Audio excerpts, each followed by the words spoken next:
When you hear that music, you know the WUSA 9 team is all about getting ready for the kids to head back to class. And if you're a parent, a student, or a teacher, then you know the firsthand, really, these last few years have been challenging. Oh, yeah. From virtual learning to quarantines to social distancing, we have been through a lot, and that's putting it mildly. So what can we expect for the upcoming school year? Evan Koslof checked in with all of our local school districts, and here's what he found out. It's been exhausting. It's been challenging.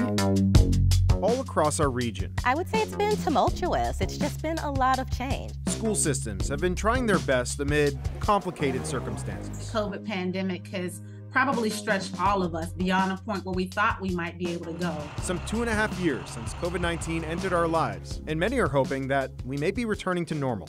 Maybe normal. I hesitate to use that word. So what will this school year look like? To find out, we've reached out to 13 of the biggest school systems in our area, asking about their COVID policies. First, let's talk about positive cases. Most school systems are either requiring or recommending that students and staff isolate at home for 5 days if they test positive. Ashley Ellis is the deputy superintendent for Loudoun County. After that 5-day period, if the individual is feeling better and is fever-free, they may come back to work or school.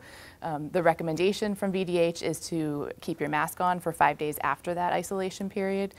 We're not requiring that. In Prince William County, meanwhile, students can return without a mask on day 6, but only if they have a negative COVID test. Without a mask or a negative COVID test, they're being asked to return on day 11. Next, let's talk about what students and teachers should do if they're exposed to COVID-19 but are asymptomatic. Every school system is recommending that you get a COVID test, but for nearly all of them, the strict quarantine requirements have been lifted. In Arlington County, though, they go a little further. Upon exposure, students and staff who are not vaccinated or recently infected will need to quarantine until they test negative for COVID. Which brings us to our next question. When isolating or quarantining at home, will virtual learning be offered? And for this, school systems have very different policies. Michelle Boyd, the assistant superintendent for Fairfax County, says they will be offering virtual learning. But once notified that a student will be out for at least 5 days, that will initiate the teacher to begin making preparation to record that instruction or to work in partnership with the family for the student to log in. But that's not the case in Prince George's. Communications Director Megan Gebrselassie tells us that students will be able to access materials online, but full face-to-face virtual lessons will not be offered. If I'm a parent saying, why not just turn on the camera? Why can't we do virtual learning? What's the answer to that? I would say ask our teachers.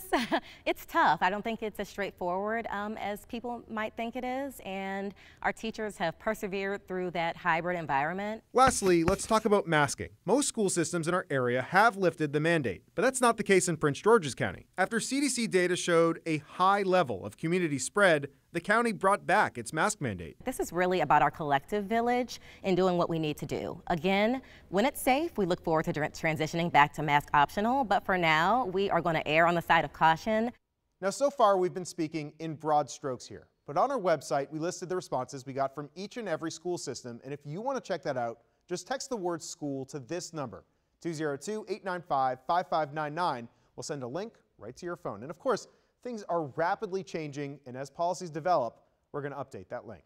For WUSA 9, I'm Evan Koslof.